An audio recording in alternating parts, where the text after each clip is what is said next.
అందరికీ నమస్కారం. ఆ వీడియోలో ఉన్న ఆ మహిళను నేను రైల్వే కోడూరులో గవర్నమెంట్ జాబ్ చేస్తూ ఉంటాను. గత సంవత్సరంన్నర ముందు జూన్ 14, 2024లో రైల్వే కోడూరు ఎమ్మెల్యే అయిన ఆర్వా శ్రీధర్ గారికి నేను కంగ్రాచ్యులేషన్స్ చెప్దామని చెప్పేసి ఫేస్బుక్ ద్వారా మెసేజ్ చేయడం జరిగింది. అతను మొదటి రోజు అయినా సరే నాతో 2-3 గంటలు మాట్లాడారు. లాస్ట్లో అతని నెంబర్ నాకు ఇచ్చి నా నెంబర్ అతను తీసుకున్నారు. టెలిగ్రామ్ అనే యాప్లో నాకు మెసేజ్ చేశారు. నా గురించి అంతా తెలుసుకుంటూ వచ్చారు. అంటే నువ్వేం చేస్తూ ఉంటావు, ఎక్కడ ఉంటావు, నీకు పెళ్ళయిందా, నీ భర్త ఏం చేస్తాడు, పిల్లలు ఉన్నారా, ఇదంతా తెలుసుకుంటూ వచ్చారు.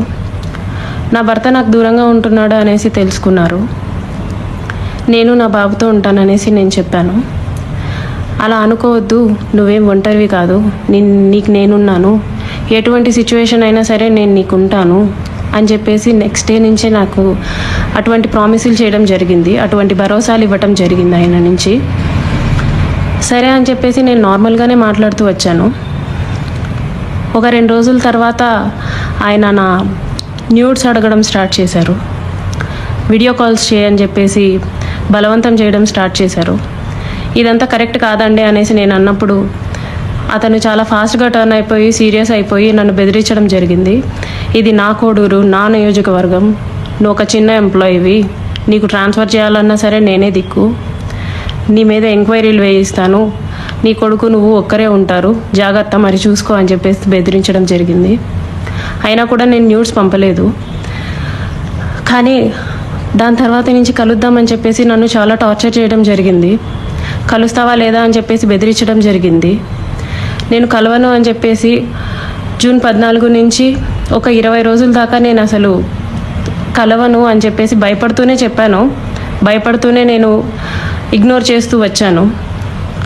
ఆయన ఒకసారి అన్నారు, నీ కొడుకు నువ్వు ఒంటరిగా ఉంటారు, చూసుకో, నీ కొడుకు ఏమైనా అయితే నన్ను అడగద్దు అనేసి భయపెట్టడం జరిగింది. సరే అని చెప్పేసి నేను జూలై 9, 2024లో ఫస్ట్ టైం కలిశాను అతన్ని. ఆయనే వచ్చేసి కారులో మా ఇంటి దగ్గరికి వచ్చి పిక్ చేసుకొని కడప రూట్ వెళ్దాం, కడప దాకా వెళ్దాం అనేసి చెప్పారు. ఏం మాట్లాడాలి అనేసి నేను అడిగాను. ఏమొద్దు, ఏం మాట్లాడద్దు, కడప దాకా వెళ్దాం అనేసి చెప్పారు. కడప దాకా వెళ్ళకుండానే రాజంపేట దగ్గర ఏదో పల్లె దగ్గర ఆపేశారు. మొత్తం డార్క్గా ఉంది ప్లేస్.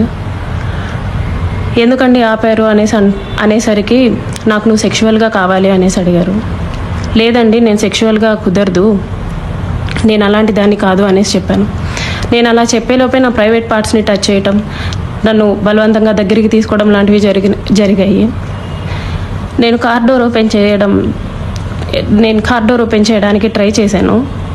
అతను నా జుట్టు పట్టుకొని వెనక్కి లాగేసి నన్ను గట్టిగా కొట్టారు. 2-3 సార్లు కొట్టారు. చాలా గట్టిగా కొట్టి కార్ సీట్ని అడ్జస్ట్ చేసేసి నా మీదకి వచ్చేసి నన్ను చాలా బలవంతంగా రేప్ చేయడం జరిగింది. నేను అరవడానికి ట్రై చేస్తుంటే నన్ను చాలా గట్టిగానే కొడుతూ వచ్చారు. అలా నా మీద ఫస్ట్ అటెంప్ట్ జరిగింది. నన్ను ఇంటి దగ్గర డ్రాప్ చేసి నేను దిగుతున్న టైంలో, నువ్వు ఈ విషయం ఎవరికైనా చెప్పినా సరే నువ్వు కొలాప్స్ అయిపోతావు, నీ ఫ్యామిలీ కొలాప్స్ అయిపోతుంది, స్పాయిల్ చేసిస్తాను అని చెప్పేసి నాకు చెప్పడం జరిగింది. నేను ఆ భయంతో ఇంటికి వెళ్ళిపోయాను. నేను మా బాబే ఉంటాము. నెక్స్ట్ డే కూడా ఆయన కలుద్దాం, మాట్లాడాలి అని చెప్పేసి బెదిరిస్తూ వచ్చారు. అలా నాకు ఆగస్ట్ ఎండింగ్లో నా ఫస్ట్ ప్రెగ్నెన్సీ అతని వల్ల వచ్చింది.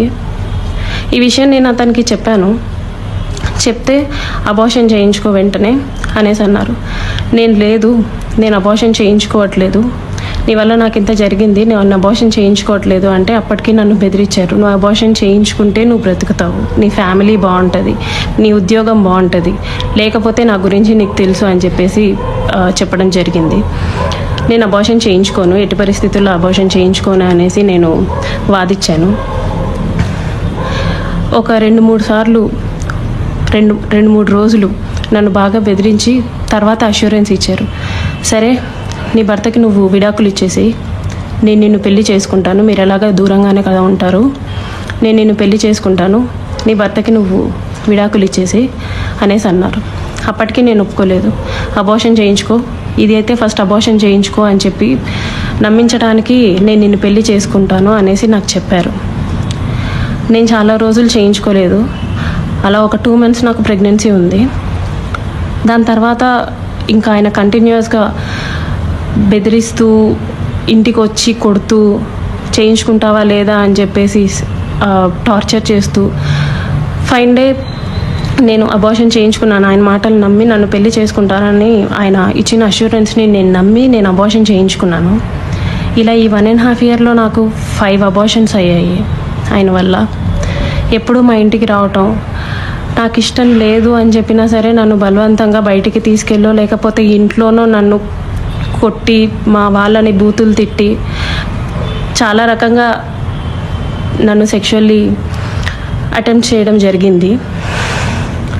నాకు తెలియని విషయం ఏంటంటే ఆయన నాకు తెలియకుండా మా వాళ్ళ నెంబర్స్, మా వాళ్ళ కాంటాక్ట్ డీటెయిల్స్, ఇంటి అడ్రస్లు ఇవన్నీ కనుక్కొని నా భర్తకి కాల్ చేసి నువ్వు ఆ పిల్లకి విడాకులు ఇవ్వాలి, విడాకులు ఖచ్చితంగా ఇవ్వాలి, లేకపోతే నిన్ను, నీ ఫ్యామిలీని, నీ కొడుకుని ఎవరిని వదలను, అందరినీ చంపేస్తాను అనేసి బెదిరించడం జరిగిందంట.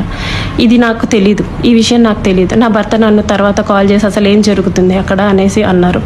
ఇలా జరుగుతుంది అనేసి నేను మా ఇంట్లో వాళ్ళకి చెప్పాను. ఇలా రోజు ఇంటికి వస్తున్నాడు, నన్ను కొడుతున్నాడు, నన్ను టార్చర్ చేస్తున్నాడు, ఫిజికల్లీ నన్ను చాలా వాడుకుంటున్నాడు అనేసి నేను చెప్పి ఏడ్చాను.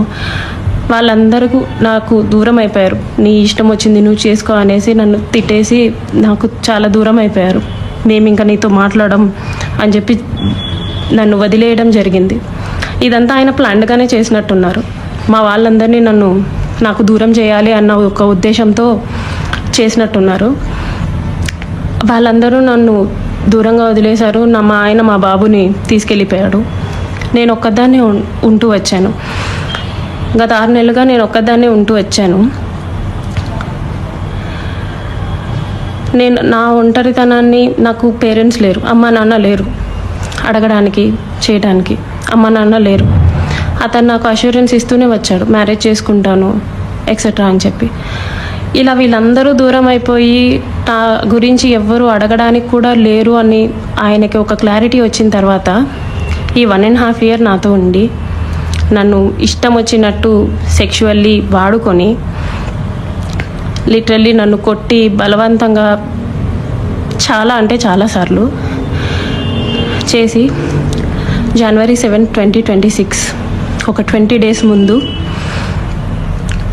నేను నిన్ను పెళ్లి చేసుకోను, నువ్వేం చేసుకుంటావో చేసుకో, నీ ఇష్టం వచ్చింది చేసుకో, నీ దిక్కున్న చోటు చెప్పుకో, నీ గురించి ఎవడొస్తాడో నేను చూస్తాను, నేను మాట్లాడతాను అనేసి నాకు చెప్పడం జరిగిందండి. It's been 20 days. అతను నన్ను వదిలేసి ఈ 1.5 సంవత్సరం నేను నరకం చూశాను. అతని వల్ల చూడాల్సిన నరకం అంతా చూశాను. నాకు ఇప్పుడు న్యాయం కావాలని చెప్పేసి నేను కోరుకుంటున్నాను. దాని గురించి పోరాటం చేస్తున్నాను.